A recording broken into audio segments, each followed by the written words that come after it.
अस्सलाम वालेकुम। जी दोस्तों, आज हम बात करने वाले हैं इलस्ट्रेटर के बारे में कि इलस्ट्रेटर जो है, उसकी फ़ाइल हम किस तरह से बनाते हैं और उसकी फ़ाइल को ओपन किस तरह से करते हैं या उसकी फ़ाइल हम न्यू फ़ाइल किस तरह से लेते हैं। आज हम न्यू फ़ाइल के बारे में बात करेंगे कि उसका साइज़ कैसे लगाते हैं और इसकी डीपीआई क्या होती है, ये सारी चीज़ें आज हम सीखेंगे। तो आइए स्टार्ट करते हैं। यहाँ पे मैं न्यू फ़ाइल लेता हूँ। न्यू फ़ाइल लेने के बाद यहाँ पे मेरे पास प्रिंट में अगर मैं यहाँ पे आता हूँ, रिसेंट में मेरे पास कुछ चीज़ें आती हैं, यहाँ पे प्रिंट में भी आ रही हैं। तो यहाँ पे लेटर साइज़ है, A4 है और कुछ लीगल वगैरह साइज़ है। तो यहाँ पे मैं इसके कुछ साइज़ यहाँ से भी मुझे मिल रहे हैं और यहाँ से भी मुझे मिल रहे हैं। तो यहाँ पे मैं देखूँगा कि मेरे पास कुछ इकाइयाँ आ रही हैं यहाँ पे पैमाइश की। तो मैं यहाँ पे देखता हूँ मेरे पास कुछ पैमाइश की इकाइयाँ आ रही हैं, जैसे पिक्सेल्स है, पॉइंट्स है, इंचेस है, फीट है, ये सारी मिलीमीटर, सेंटीमीटर ये वो सारी आ रही हैं। तो यहाँ पे अगर मैं कोई भी इकाई लेना चाहूँ तो मैं ले सकता हूँ। अगर मुझे मिलीमीटर्स में काम करना है या सेंटीमीटर्स में काम करना है, तो मैं यहाँ से उसको चूज़ कर सकता हूँ।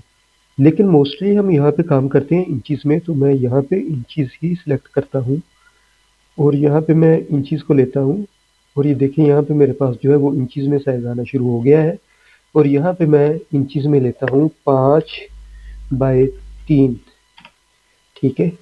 और यहाँ पे मैं इसकी कलर स्कीम लेता हूँ कि अगर मैंने प्रिंटिंग करनी है तो मैं CMYK रखूँगा और अगर मैंने इसकी प्रिंटिंग नहीं करनी तो मुझे सोशल मीडिया के लिए पोस्ट चाहिए या किसी और काम के लिए, तो मैं इसको RGB कलर रखूँगा। तो प्रिंटिंग के लिए चाहिए तो CMYK ही हम रखेंगे। DPI जो है वो हम 300 पर ही रखेंगे। अगर आप ज़्यादा या कम करना चाहें तो इसको कर सकते हैं, लेकिन इसको आप बाय डिफ़ॉल्ट जो है वो 300 पर ही रहने दें। मोड सेटिंग में आने की आपको ज़रूरत नहीं है, ये बाय डिफ़ॉल्ट सब ठीक है, इसको छेड़ने की आपको ज़रूरत नहीं होती। इसको आप कैंसल करें और यहाँ पे मैं इसको क्रिएट करता हूँ। यूँ ही मैं क्रिएट करता हूँ तो ये मेरे पास एक 5/3 की जो है वो स्क्रीन जो है मेरे पास शो हो जाती है और इसको अगर आपने करना है फिट टू स्क्रीन, यानी कि आपका जो साइज़ है पूरी स्क्रीन पे नज़र आए, तो आपने इसको कंट्रोल 0 प्रेस करना है, ठीक है। ये देखें थोड़ी सी फिट हो गई है। अगर आपने कंट्रोल माइनस करेंगे तो नीचे को यानी कि पीछे को ज़ूम आउट होगी। अगर आपने ज़ूम इन करना है तो यहाँ पे कंट्रोल 0 दबाएंगे तो ये आपकी पूरी स्क्रीन पे फिट हो जाएगी, ठीक है। तो इस तरह से आप इसको अपनी स्क्रीन पे फिट कर सकते हैं। तो ये था आपका साइज़। अगर आपने इसका साइज़ चेक करना है कि क्या ये मैंने साइज़ वाक़ई ठीक लगाया है, क्या ये साइज़ गलत तो नहीं लग गया? अगर आपने ये चीज़ चेक करनी है तो इसका भी आसान तरीका है, मैं आपको बताता हूँ इसका साइज़। यहाँ पे आपने ये देखें ये वाली चीज़ यहाँ पे आपने आना है और यहाँ पे आपको आर्टबोर्ड का एक साइन मिलता है। यूँ ही आप आर्टबोर्ड के ऊपर क्लिक करते हैं तो ये देखिए ये सारा जो है इसकी सिलेक्शन हो जाती है और यहाँ पे आपको इसका साइज़ जो है वो शो होना शुरू हो जाता है। ये आपने इसको W से विड्थ है और इसकी H से हाइट है। ये आपको बताता है कि इसकी विड्थ जो है वो 5 है और इसकी हाइट जो है वो 3 है, ठीक है। तो ये जो हम इसको ज़ूम इन ज़ूम आउट करते हैं यानी कि पीछे या आगे लेके जाते हैं, इसका मतलब ये नहीं है कि हम इसका साइज़ छोटा कर रहे हैं, हम इसको ज़ूम इन ज़ूम आउट कर रहे हैं। ये चीज़ आप ध्यान से मेरी बात सुन लें, आप इससे कन्फ्यूज़ होंगे कि ये जब हम इसका साइज़ छोटा-बड़ा करते हैं यानी कि ज़ूम इन ज़ूम आउट करते हैं, क्या इसका साइज़ भी छोटा होता है?